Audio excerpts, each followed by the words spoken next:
within 50 minutes. Before I created the full sets of vocab learning experience, I would also like to show you a few websites we'll be using today. So first website is Quizlet. Okay, so the link is also provided here. Second website is going to be Google Forms. The Google Forms is in Google Drives, and if you don't know how to use it, please see the other video.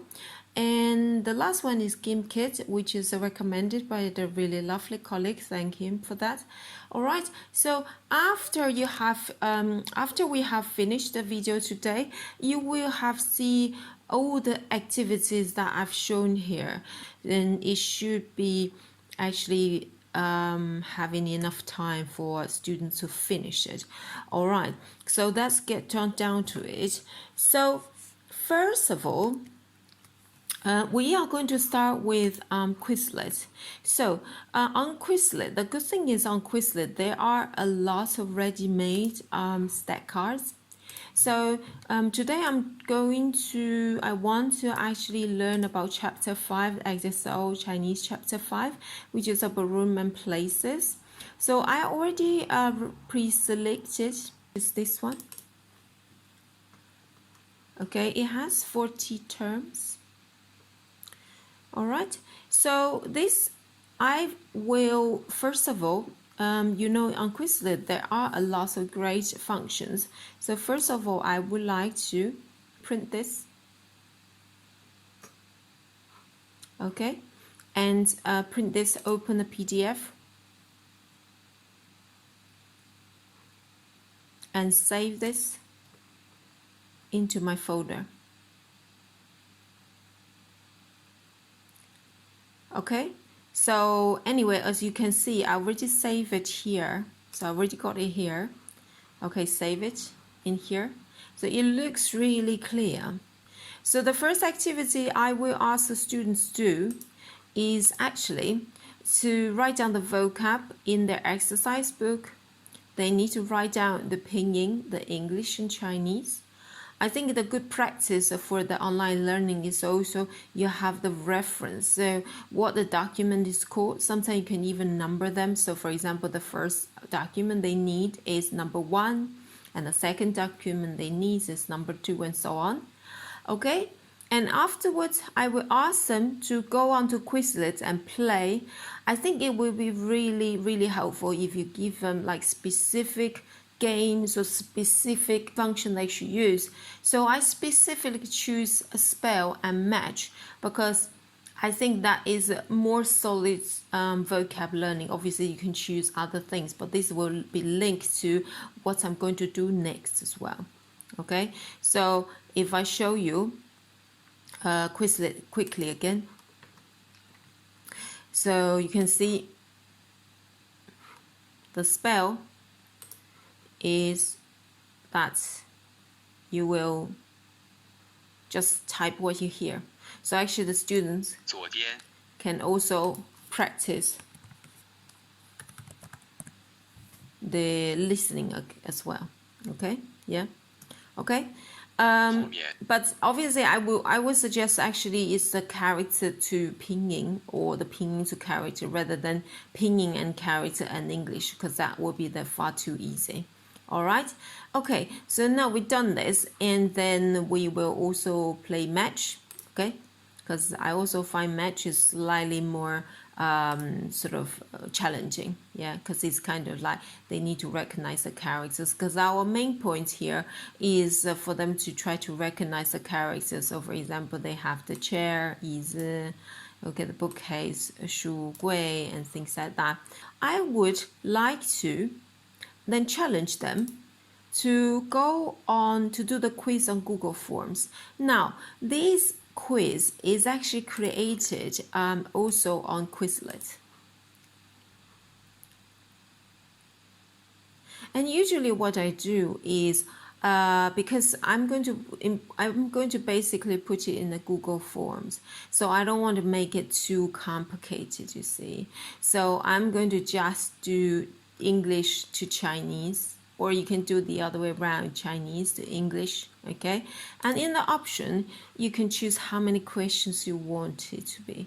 And you can also choose if you wanted the answer to be in English, and that would be fine as well, okay? So I would usually do it up to maximum to make sure like all the vocab has been mastered, okay? Right, so create new test. Okay, so now you can see like this is, I think this is much more favorable, because at least the students still need to kind of recognize the character and sort of, you know, kind of like check if these are the right answers, yeah. And because most of the words are still 2 characters, so they still need to recognize a lot of characters. You can see like 40 questions is still quite a bit of a challenge to them. All right, so now I will print test. Okay, in the print, you also have an option to print it to the PDF. So again, I will print this to the PDF.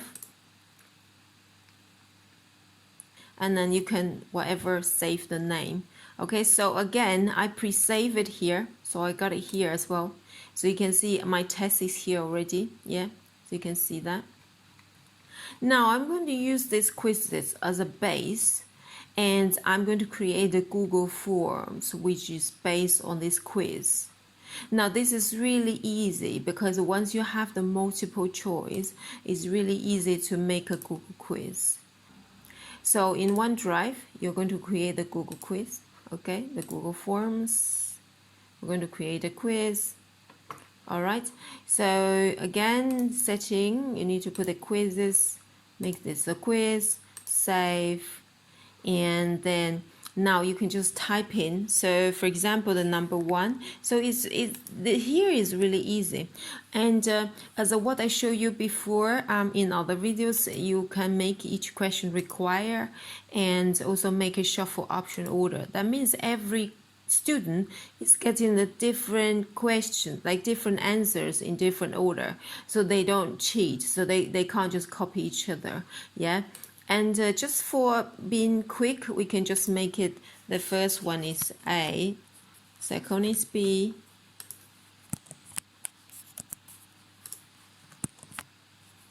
third one C, and last one is D. All right, and then you can probably put the answer point first, okay? Yeah, okay. The reason why we're doing this is because later on you're going to copy this 40 times, like 39 times, I mean. But it's quite straightforward, because basically you can just do the answers quickly, all right? So if you just click it like 40 times and then just change the question number, and that will be quite easy. All right, so here I've already created one here. Then I just put this back to, so I just give the students, say, do the quiz on Google Forms, and the result will be released instantly. So if they click this,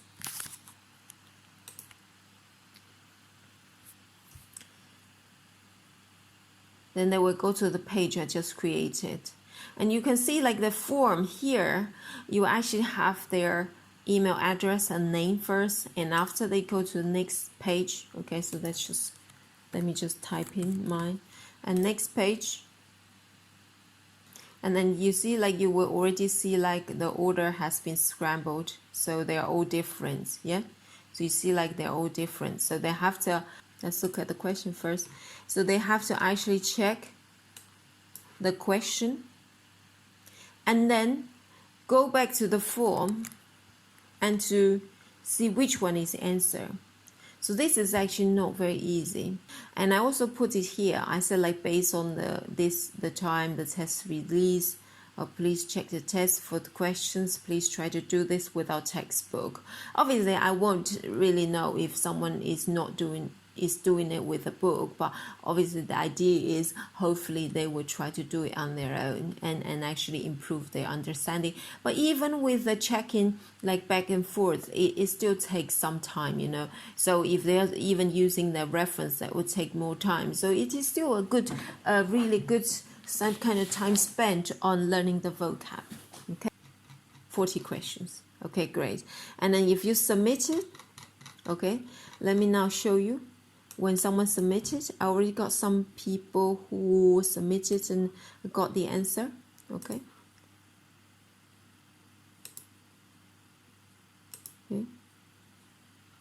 Okay, so you can see like, look, some people have already already responded it. So you got the summary bit. You can see like how many people got how many points, which questions are harder, and what is and for example, like the individual answers. Okay, so like how is their like understanding of each of the questions. Now they need to write the questions that they make mistakes again in the exercise book. Yeah, so I would insist them this time they need to write neatly. So the first time they may write it slightly less neatly. So this time it's just about the speed, about to get to know the vocab. But the second time, I would like them to write it neatly, because if they made a mistake, or probably will make a mistake next time. And this is obviously just asking them to pay attention to details and actually absorb it slowly by writing it down. And after this, here we can go to the live on Gimkit. You can, so I have this slide here. Okay, so here you can actually watch this video. Okay, I already got the video for you, and this video basically is just to show you how to play Gimkit.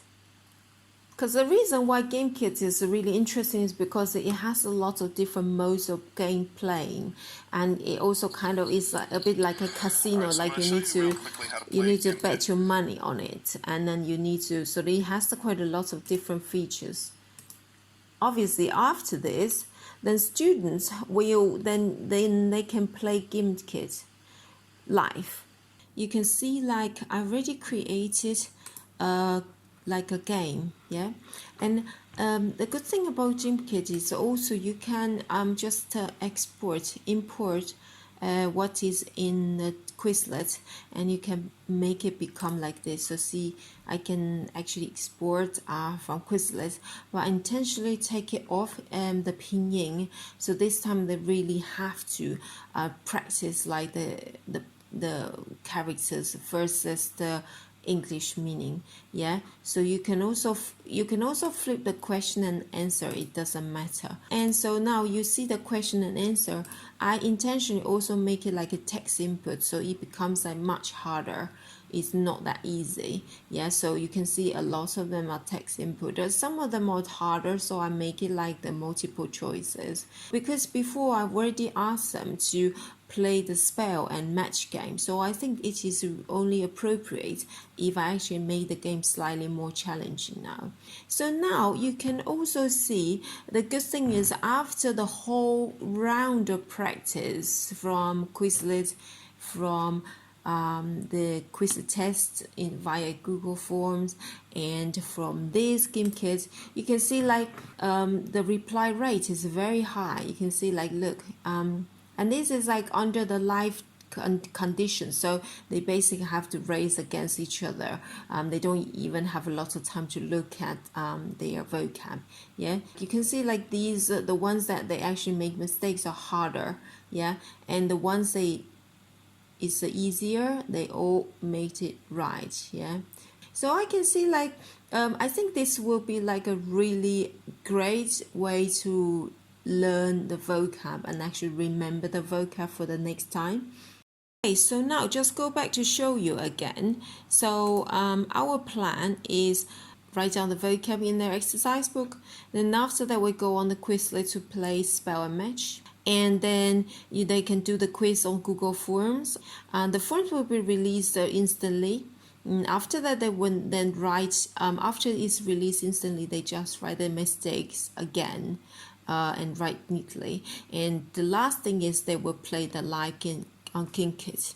And this and also like I try to make it slightly also more challenge for next lesson. So next lesson we will play probably the same game from as a starter, because in the language setting you can actually make Gimkit the Chinese instructions. So I'm going to make it a Chinese instruction, so they actually need to, basically they have some obstacle at the background, so they have to get used to the functions. I hope this video is really useful.